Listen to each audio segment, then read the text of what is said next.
Welcome back to Live Now with Veenu Keller and Chuck Hogan. We want to welcome you to Spanglish World Network and her network on Zingo TV channels 250 and 251. Zingo TV is a free app that can be downloaded on iOS and Android devices. While you download, make sure to rate and leave a comment. Zingo TV is also available on Google Chromecast, Amazon Fire and Fire Sticks, Roku and Roku Sticks, and all TVs 2016 and forward.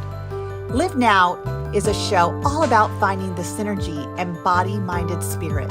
Please join us as we tackle intense topics of conversation that will spur your mind, steer your soul, and give you some direction.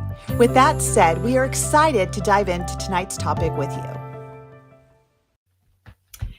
Hello, everyone. We are so excited to be here with you tonight and really dive into the topic that Chuck and I actually off camera were just talking about, and it's who's influencing you in your life, right? The choices that we make each and every day. Why do we make these choices? How do we make these choices? And who's really influencing your sense of what you desire and choose in your life? This is like opening Pandora's box. I hope you all are ready. How are you, my beautiful friend? I'm doing great. So good to see you. Wonderful to see you as well. As Veenu was saying, we were just discussing this literally up to the second before we came on live.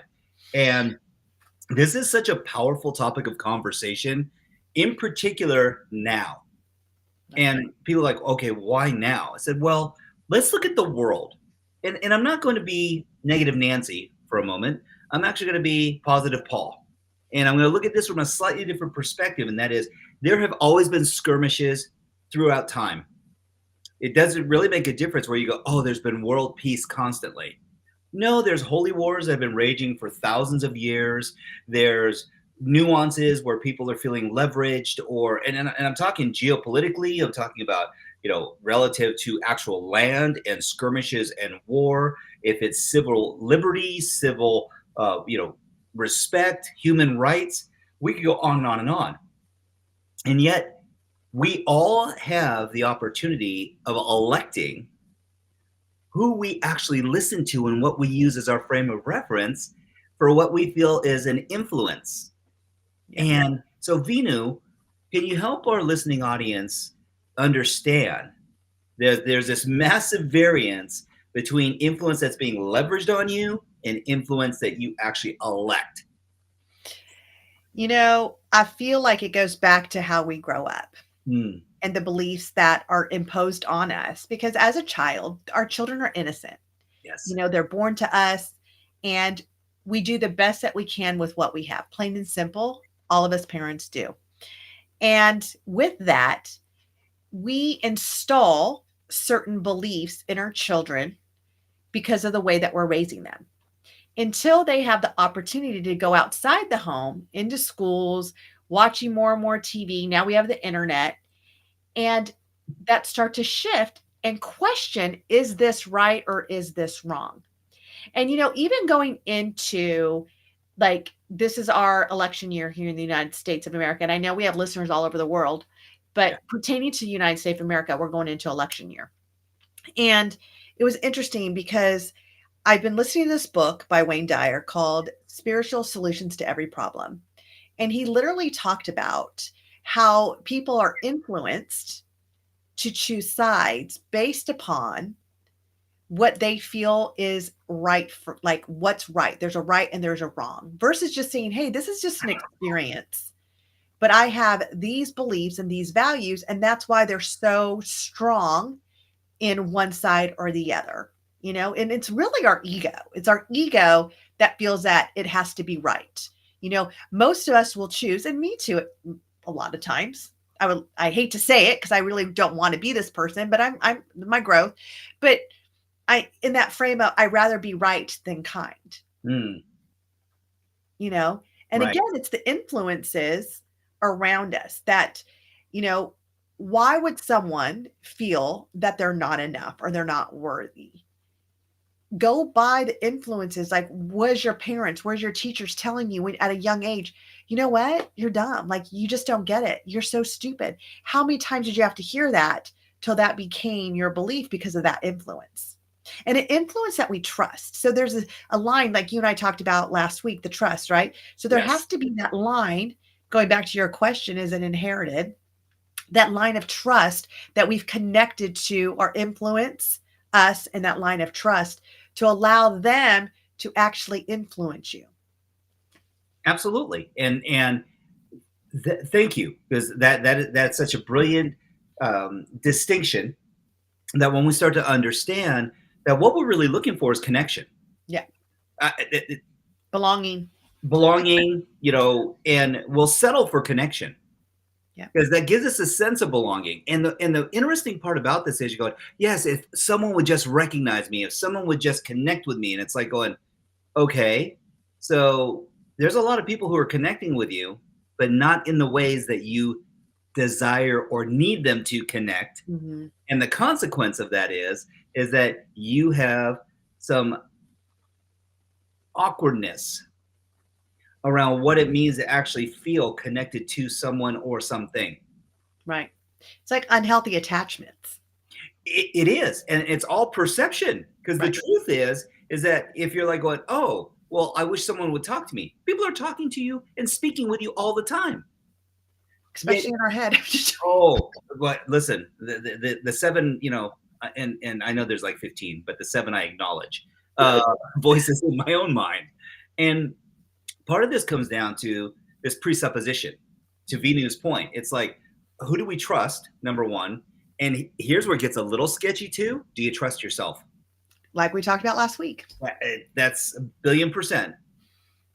Failure to prioritize you actually puts you in a very awkward position, because Yeah. what you end up going for is whatever will perceptually feel the need that you feel like you're chasing.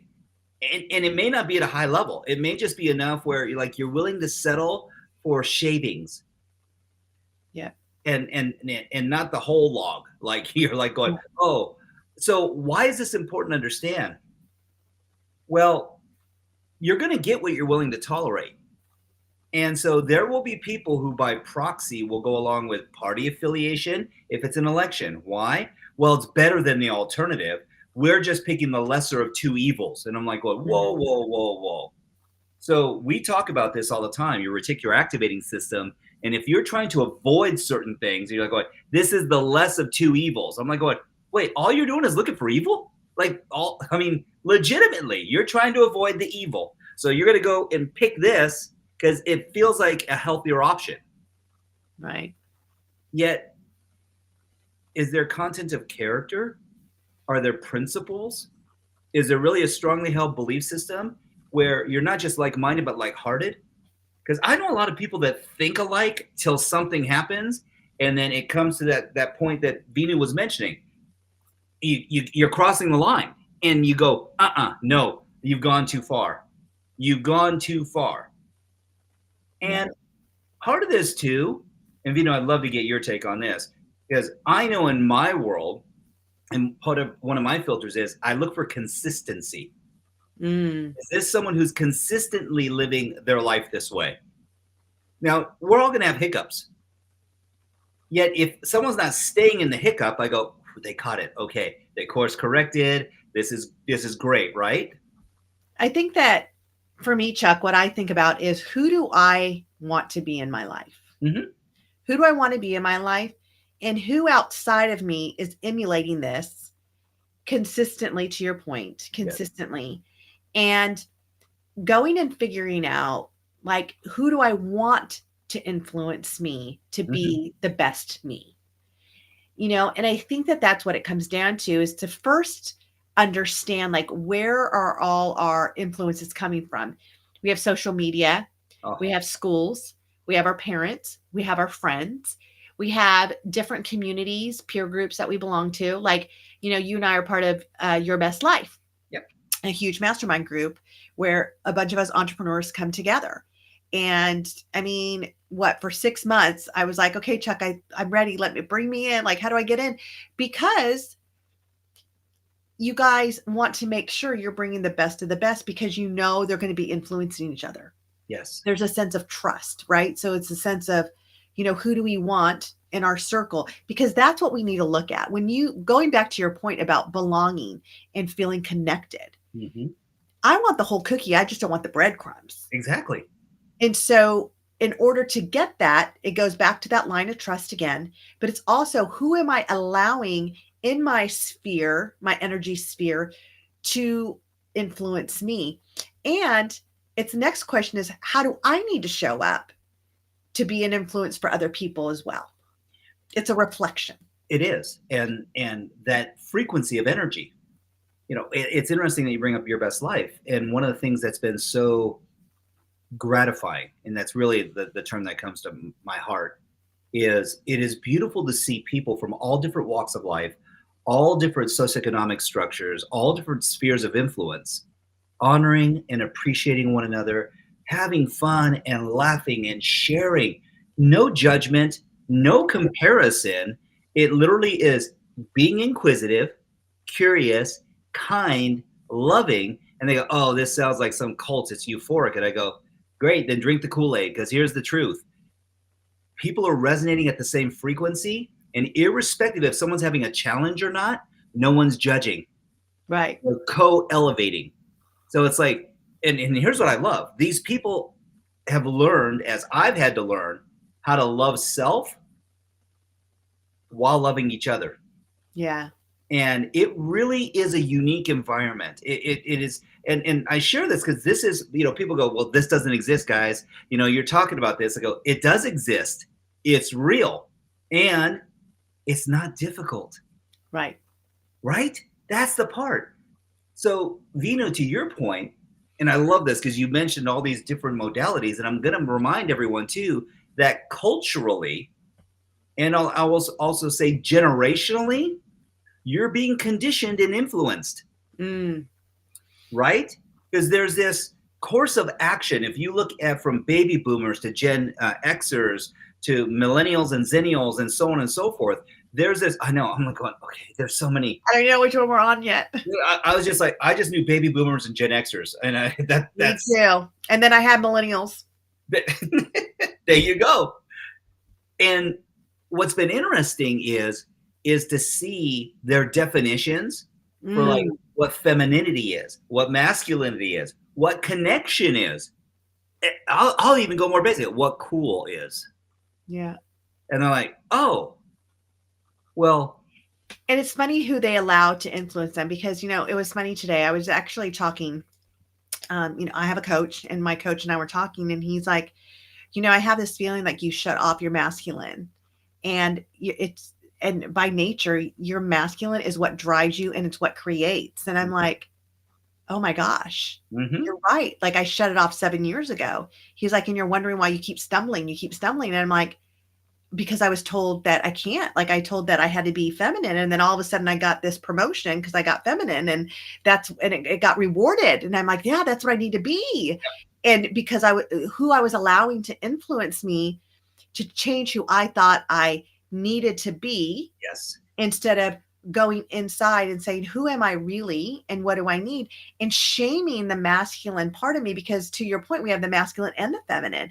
And there's times you're more masculine, there's times you're more feminine. It just depends on what you're doing in that moment in your life. And like today, I told him, I'm like, I felt like you just totally unlocked the chains that have been around me. Yeah. He's like, and imagine what you've created thus far with the chains. Imagine what you're going to create now with no chains. I'm like, exactly. But again, I've trusted my coach, and I'm allowing his influence because I've seen what he does.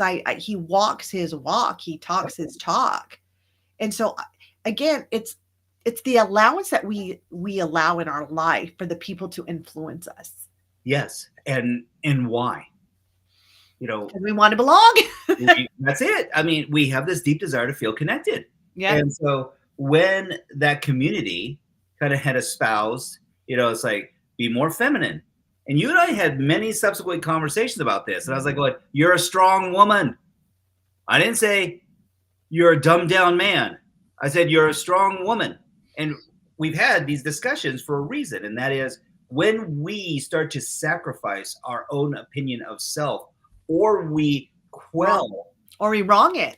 Oh, Well, that was the other part, because now, and this is where it gets even more daunting for everyone listening, is when you get rewarded for going in the opposite direction. Thinking it's supposed to be the right direction. Well, because Because that's you someone else's trusted, compass. you Yes. trusted. Yes. That's someone else's North Star. Right. That's someone else's, Big Dipper. And that's what they're looking at to navigate the night sky.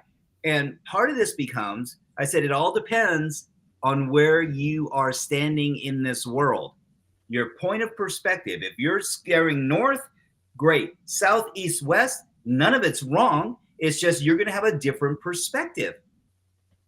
And the minute that you try to adopt someone else's formula for acceptance, you are going to sacrifice you. Right. That's the cost. That's the currency. Right. And people go, well, okay, but I'm just looking to have some wins. You're not broken. You don't need to be fixed. And it doesn't mean that we can't all pivot. It doesn't mean that we can't all find the space and grace within ourselves to actually honor those parts and pieces of us that make us unique. Right. And sometimes it's redefining what your wins mean to you. Is your win to be like that person? Don't, because that person already exists. Be you. And I like what you will say, be you, boo boo, because everyone else is already taken. Right. So be you and be true to you without letting other influences. Because if someone's influencing you to change in a way that's not you at core, that's time to reevaluate. Who am I allowing in my sphere of energy to come in and reshape me? Again, everyone has their own recipe. Oh, and it's not right or wrong. It's not. I'll never forget. I had an experience when I was in 7th grade, going into 8th grade. I know, I'm going back. Like, I'm right there with you. Let's go. There's Flint, and beaver pelts. No, I'm going back, but it's not Revenant. We don't have to go back that far. And so I'm running for student council president. It's called Commissioner General of my parochial elementary school that goes from 1st grade to 8th grade. And there have been no male commissioner generals in this school in 45 years. Wow. And I'm nobody. Like, I'm like legit. I'm just me, quiet guy. And I go, I've seen what everyone else has done. And I said, I'm going to make this about not being a popularity contest. I'm going to make this about being an honest person and calling it as I see it. But I'm going to have the coolest looking badges that had a rainbow and said, over the rainbow with Chuck Hogan. And it's just like, whatever you can think of, we can achieve together. That was kind of like the tagline of my posters and everything. So bottom line was this. I had no preconception that I deserved to be Commissioner General. All I knew is that my mom and dad had told me everything that you ever desire. And this is when I'm in 7th grade. Everything that you desire is on the other side of everything that you're fearful of. Wow. And I was fearful of people. I was fearful of public speaking. Like, now look at you as a speaker. Now you're like, I can't shut them up. And here's the truth. When I'm at an event and I'm not a speaker, I'm not emceeing, I'm quiet and I'm taking notes and I'm observing like a crazy person. Because the fact is, because I was so uncomfortable as a kid, I cultivated this skill of being a highly functioning introvert. Now people go, wait, you have no idea. And I can tell you, there have been times when literally I've been in the back ready to toss my cookies because I was so freaking nervous. You know, who are you speaking to? And I go, a bunch of 14 to 17-year-olds. And I'm ready to lose my lunch. And it wasn't because of them. Because I didn't want to disappoint anyone. So your old primary question of what you used to ask yourself, why am I not good enough? Why am I never enough? Why can't I get it right? I'm going to tell you that this has a huge influence on who you look to be an influence in your life. Because if you're desiring to have people just adulate you and give you attaboys and this, that, and the other, that's false praise in some instances. And you're also more vulnerable to take it from anybody that'll give it to you. Absolutely. And that becomes your new influence. It's kind of like grooming, if you would, right? Like they tell you everything that you need to hear and it Yes. feels good and it's what you've waited to hear. And then you steer that way. And then all of a sudden you're being something that you're not. And I Oh, know, like I played the chameleon game very well for most of my life, you know. And it's funny because I imagined what other people wanted from me, so I became that. And then those people didn't want me because they're like, "Who are you?" I'm like, "Isn't this what you wanted me to be?" "Oh no, that's not what we wanted you to be." "Oh, I didn't know that." Right? And you keep playing these guessing games, but it comes back down to what you said is wanting to belong, yes. wanting to feel that you're enough as part of a group. You know, And it's funny, Vita, because we know people like this. They're the first ones to speak. They like to be the cut ups of every single environment. And so I learned how to become a really good listener. And I watched, and it wasn't just what I was hearing. I was watching people's reactions. I was watching their body language. I was mm, watching because it's like they'd say, "Yeah, that's cool," and you're like, "That doesn't feel like it was cool to you." And so I'm like watching all this unravel. And I know this. You and I are wired extremely similarly because what can we do in any environment? Go, we can adapt like that. right, You need strong, not a challenge. You need compassionate, not a challenge. They're like, what do you mean, not a challenge? I've seen this woman. She can flip and massage her state of being in a millisecond. And this is a skill that we cultivate as communication is about building rapport quickly. So, why is this a great thing and also not so great sometimes. an awkward thing? Because there'll be times when, in the need of a moment to help someone transition to a state of being neutral, you may adopt and use strategies. And hear the languaging clearly. You will adopt and utilize strategies that make it appear as that that's your belief system when it's actually a process. And now this person thinks you're their long lost friend for the rest of their lives, and it's interesting. It's almost like Stockholm syndrome, right? It's like they will follow, but the difference is you haven't abused them. You've actually loved on them and given them some praise. And so now, how much do they want it? They want it all the time. Right. And we've both met people that they go, "Oh, you've been such a positive influence in my life." And they go, "What? Tell me what to do next." I said, "You need to become the positive influence in your own life." The minute that you and so I'm going to expand this to us, as to anyone. If you consider yourself a leader, you're an influencer. You may not have a million viewers on Facebook or Instagram or Twitter. That's fine. There are people who listen to you, and they're called your children, your spouse, your friends, your coworkers.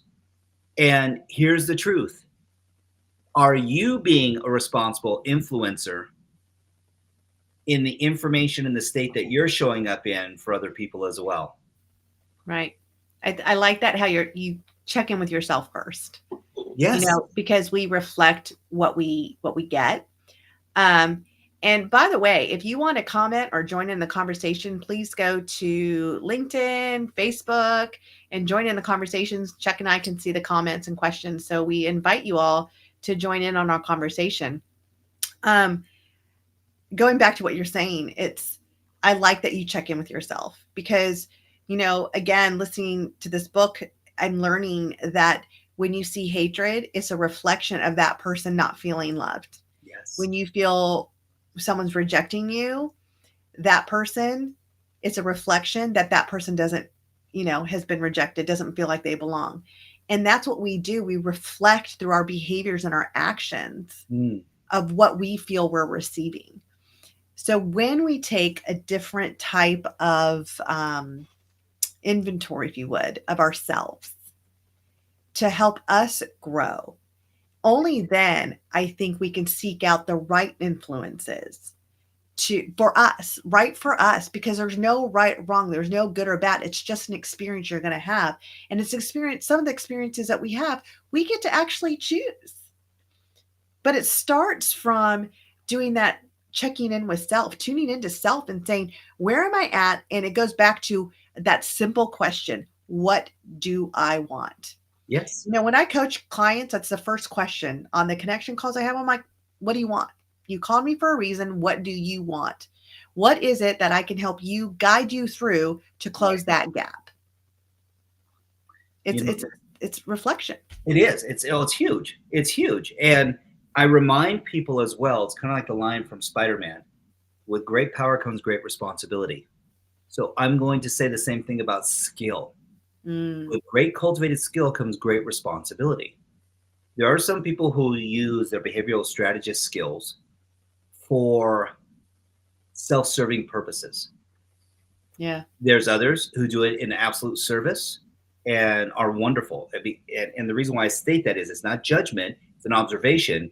They are extremely competent, and their intent is to get people to be self-reliant, Mm, not codependent. When you have influence and skill, you have gravity. And so, to Venu's point, you choosing to check in and then understanding where you're living, because where your frequency is, when people are seeking to connect with you, they will actually lower or raise themselves to the frequency that you're holding yourself to. And this is one of the reasons why, like, I've seen folks, we've both been in environments of, I'll say, extreme contribution and volunteerism and service. And all of a sudden you're like going, I've worked with 20 people today. I don't know what it is. It must say open for business, like on my forehead, or am I handing out tickets? And then because I'm next, you're like, oh, wait, I'm not serving deli meats here. What's going on here? And the reason for that is when you're emoting a frequency of open, helping, loving care, folks that are in that space of need will flock to you like moths to a flame. right. Right. And you won't even know why. You're just going to be like, at the end of the day, going, uh, Because you're the link that they needed. that Honestly, that's it. that's And it. so people are looking to get grounded. Okay, let's take this very complex thing and make it uber simple. They're energetically charged, and you're centered. Right. So you're like this neutral lightning rod that goes to the center of the planet, and the minute they touch you or connect with you, woo, And then I want to, now we talked about how we get influenced by different people, things, yes, news. How do you influence other people? And here's one of the, that saying that you can give a man fish or you could teach him how to fish. yes, It's great because if I give you the fish, I'm influencing you to not do anything. I'm on just wait, and wait till something appears. But if I teach you how to fish, I'm influencing you how to take action, how to be independent, how to feast for the rest of your life by the skill that I could teach you how to do. Influencers teach people yes, to have that. They don't believe in scarcity. They believe in the world of abundance. I have a new friend that I met. She came on my show. She's a psychologist, and we just clicked. The first conversation, we just clicked. And she was on my Redefined Parenting. Actually, she's going to be my guest this week again. And she says, Veenu, can you get on a call with me? Because I've shifted from mental health psychology to coaching. And I really want to know how you've developed your business. So I've given her all these tips, and she goes, can I just stop and thank you? And I'm like, yeah. And she goes, I can't believe you're doing this. Like I expected a little bit of information, but you're like giving me the whole kit and caboodle. And I said, honestly, I believe in abundance. I said, you and absolutely, I are on the same mission to help these kids heal in their childhood. And she works more with teens, and I work with all ages, but teens my sweet spot.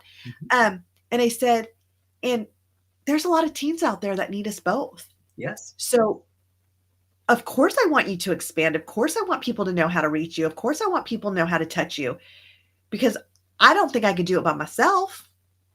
they I'm need just more one great little people to I'm just one collaborate little, with. yeah, I'm just one little channel. I'm just one little conduit. You're another one. Yeah, And that's the mindset. Like, thank you for allowing me to influence you in a way that's going to touch the world. And I mean, I don't know if this was your saying or Marlon's saying, but it's teach one, touch one, teach one, Marlon. Yep. you know? And isn't that the truth? Yes. The Yeah. more we can influence the world, the more we can bring the better good to the world. Listen, it's simple. Sharing is caring. Mm, It that's the brass tacks of all this. Is that when we share, we show we care. yeah.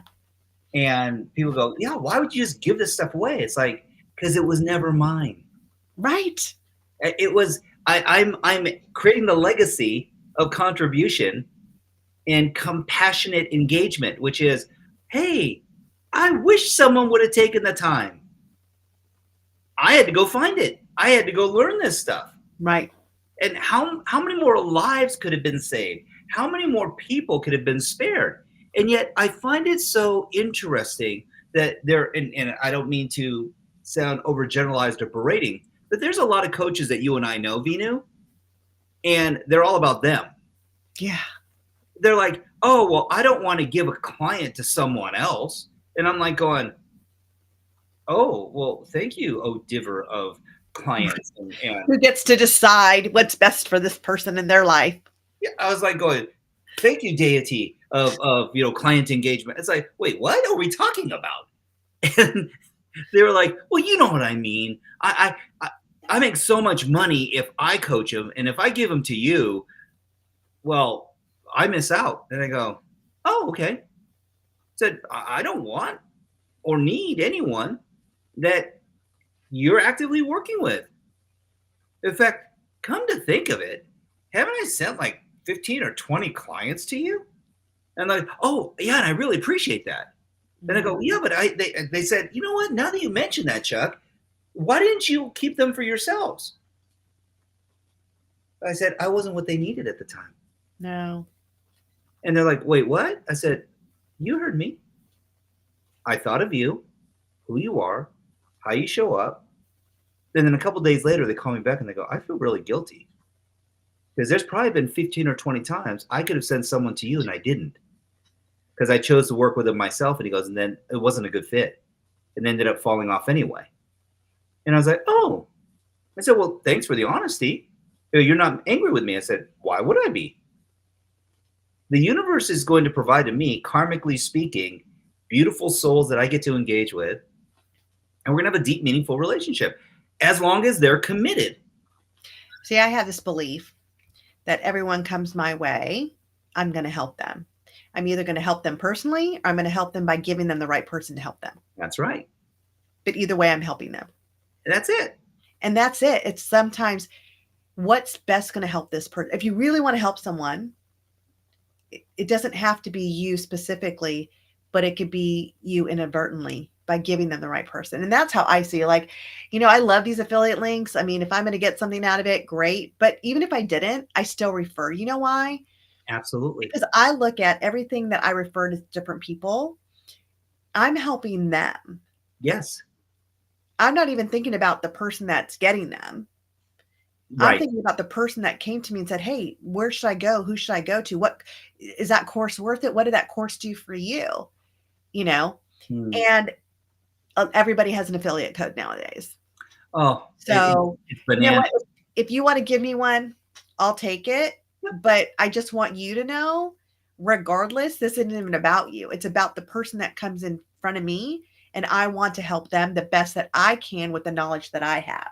Right. And if I can't do it and you're that person, they're coming to you. And then you got to assess, are you the right person, or are you going to send them? And even if you send them, if they go down 5 down the line, it still started because they trusted me. Yep.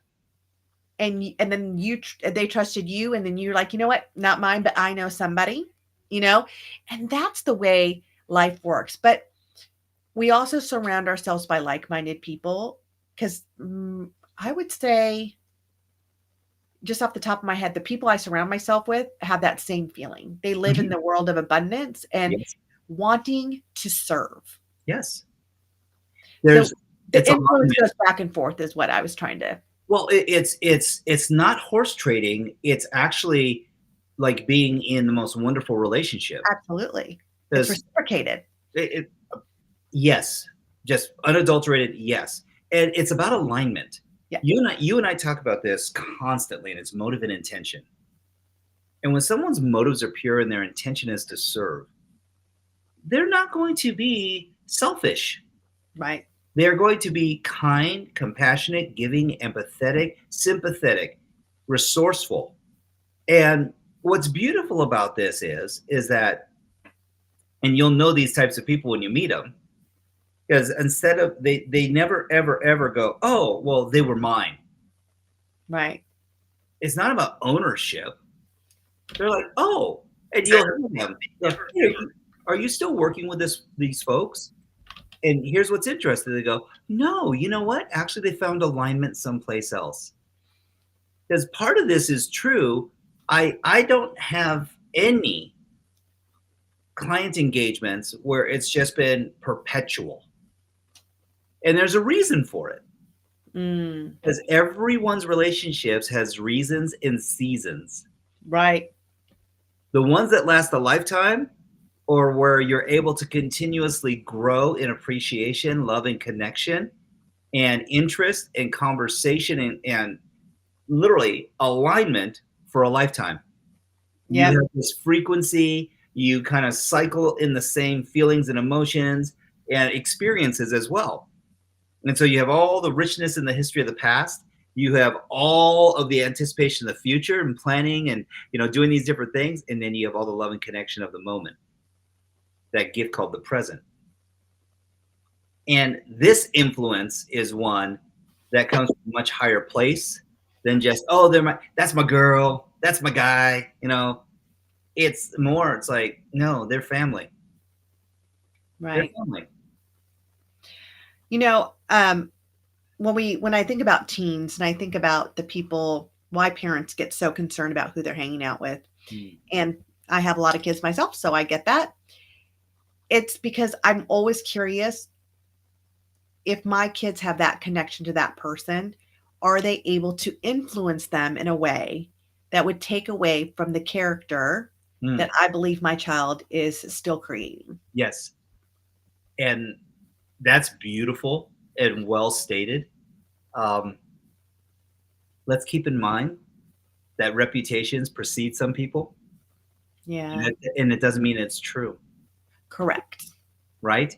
So this is where life gets a little sticky. Because, yes, and sometimes we have to extrapolate based on a thumbnail sketch on a very narrow window, and you're looking through this keyhole and going, yeah, they're a jerk. And you're like, wait, what? How about all the rest of this richness around them? Because we don't know what their life conditions are. We don't know all these other nuances of what have gone on. And I'm reminded that we get to blame effectively for everything that's beautiful, everything that's challenging. We don't know if someone is struggling. Right. We don't know if there are things going on in their mind, their body, and their spirit. Although, when does someone lack an opinion? Never. I've yet to meet someone that said, I'm agnostic when it comes to giving opinions. No. Well, this is what I do with the parents that I get to coach. I help them dissect the opinion about their son's friend or their daughter's friend. Mm-hmm. Let's get to the point. What is it that you really don't like about them? Well, I saw this happen. How many times? Well, just one time. But if it happened that time, how many more times is it happening? I'm like, I don't know. How many more times? So you have created a story in your head that this child, parents let them do this or do that, and they always get to do it. It's an always. Versus, like, take away the matter of fact, because now your mind is only worked on the always. That probably isn't an always. Right. But you created that. Tell me what you like about the kid. I mean, I don't know. I really don't know him. I said, you don't know them enough to know what you like, but you already know enough about them what you don't like? This, right. Well, to your point, there's another question to ask. Have you ever seen anything that they've never done? And they're like, wait, what? Like, well, have you never seen them drinking? Oh, that's good, right? You've never seen them drinking. Have you never seen them shouting or berating someone else in public? Wow. So they're not impolite in public. You've never seen them act in a foul manner. Hmm. But one time you had an experience in this, and now it's an always. Right. To your point. And it's like, wow, how did we get so polarizing where like all the gray area went away? It's like there's always a must always or a must never. I think that, the way that the world is changing, Mm-hmm. I think parents now have a fear of, how is my kid going to turn out? Yes. And they make that about them. Mm-hmm. And so immediately they want to stop it, save them. And what I say to parents is, if you think your kid's not going to do it because you said no, they can't, you're fooled. You're just not going to know. So if your outcome is to protect your kid and keep them safe, then you want to know what they're doing. Yes. And it doesn't mean you're giving permission. It doesn't mean that you're supporting it. It is you're creating a sense of trust that my kid's saying, hey, I want you to know that I don't have anything going on. And so I'm choosing to do X, Y, Z. Yeah. And you got to say, okay. Mm-hmm. Because guess what? If you tell them that, no, you cannot do it, you're not going to know how many times they're doing X, Y, Z. Right. And they're still doing X, Y, Z, by the way. You just don't see it. You don't see it. That's right. And so you got to ask yourself as a parent, do I want to be out of sight, out of mind? And you don't get to ever know it? Because I was that parent. Mm-hmm. I mean, I thought my sons were telling me everything, and I found out years later, like, no, Mom, I'm like, you were? When? I thought I was checking up on you. Because Right. I'm not name, number, and parent. Where are you going to be?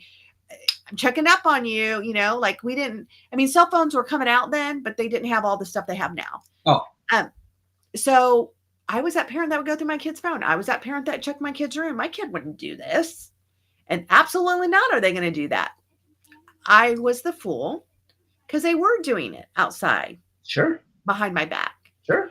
And they put themselves in very compromising positions. And I said, I will parent different because I want my kids, because I have the twins, my little do-over. I want them to be able to trust me. Mm-hmm. And I want them to be able to discuss it because I can influence them more if I'm not judging them. Yes. It's interesting because this came to mind, and that was when we were growing up as kids, our parents there was like this omnipresent like spirit. Like, I don't know what I thought, like my grandparents, my parents, like 100 lineage, 100 ancestors on the Irish and Japanese side were all watching, and I was going straight to hell if I did something wrong. And it's just like, I felt like they know, like they just know. If you say it, they know. And here's what's interesting now is what we used to call helicopter parenting is so passe. And it really, helicopter parenting came out of concern, out of computers, unknown, social media, all these things that were escalating. The uncertainty of life. Absolutely. But it was where we were going in life. It was changing so fast. Mm-hmm. Because I look back to the Leave It to Cleaver days, Leave It to Beaver and with Ward. Leave It to Cleaver. That was good, but yeah. And I was like, no, that was Chucky. No, it was Leave It to Beaver. So yeah. Ward and Ward Cleaver. Ward Cleaver. And when you look back and go, it was the Brady Bunch. It was A Simple Time. It was the Huxtables. And so even if you look at all the sitcoms and Married with Children, all these other things that started to come to light, it was all about the family unit. Dysfunctional in some ways, but needless to say, it was still about the family unit. And life was simple. There weren't that many complications. Then all of a sudden you throw social media on top of it, and internet and video games, right, and first shooter games and all this other stuff. And it's like, whoa. And then now games become reality. Right. And it's like, okay, why? Because there was this barrier of ethics that kind of went out the window. Like the must nevers just went up in a puff of smoke. And the reason why I'm sharing this now is that if we think that helicopter parenting and even the latest, which was, bulldozing Bulldozing. parenting. I And I knew go, you were going to go there. right, but bulldozing has always existed. Yeah. Here's the difference. With social media and everything else that's occurred, it's just become more mainstream. So it used to be called legacy. Oh, my great-grandfather went to this university. My grandfather went to this university. My father went to this university. We have a library named after my family. And I go, that was bulldozing. They were clearing the path to success based on legacy. You didn't have to qualify. You just had to be born into the Lucky Sperm Club. And now that's turned into even new money is like going, I'm going to bulldoze and make sure that my kids have the resistance to barriers. And the challenge is they may have the knowledge, but they don't have the stamina and work ethic. I was going to say they don't know what to do with it. That's because earned. And I say that to parents all the time. It's give your kids enough space to let them fall. Like, you and I both have kids, and I don't know about you, but never, like, I would put my kids up at the couch and I'm like, okay, go. Like, I didn't like help them go. No. And then I would move away from them and I let them walk to me and they would fall. Mm-hmm. And I'm like, good job. Like, I would reward them for falling and then cheer even louder that they got back up. And I might have to help them back up, but then I move back again. So I never just held their fingers. Yep. I mean, I would, like, when look, they can walk with my fingers. But that was not teaching them how to walk. That was more of like a puppet marionette. Like, oh, look what they can do, right? Their new trick. They're grabbing your pant legs. They're right. But, it's the same thing. Give your kids space. Be an influence in their life. And I'm going to go back and say it again.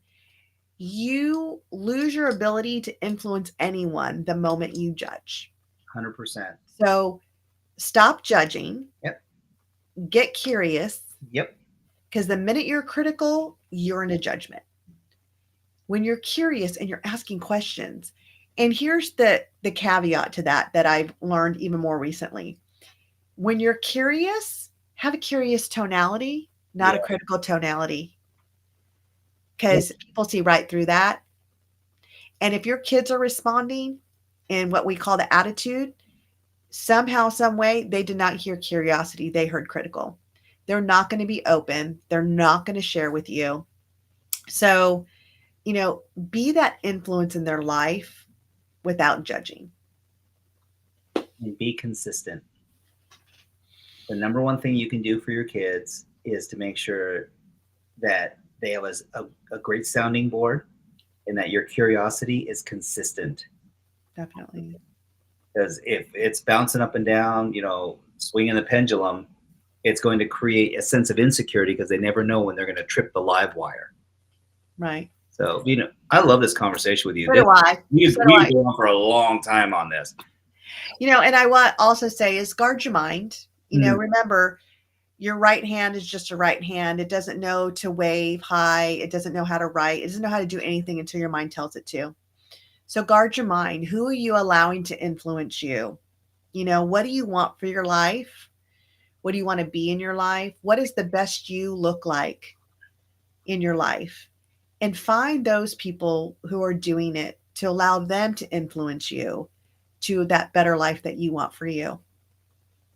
That's beautiful. That's the perfect sign off.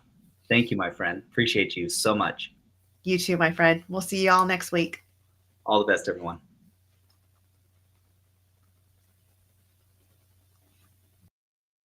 Thank you for joining us on this episode of Live Now with Veenu Keller and Chuck Hogan. Follow us on Instagram at Veenu Inspires and at Chuck Hogan Now. For more about Veenu, please visit VeenuInspires.com. And for Chuck, please check out YBLNow.com. This show can also be heard on Spanglish Radio Network. Please check out SpanglishWorld.ca for all your news and programming. Spanglish World. Watch it, hear it, read it, download it, and live it.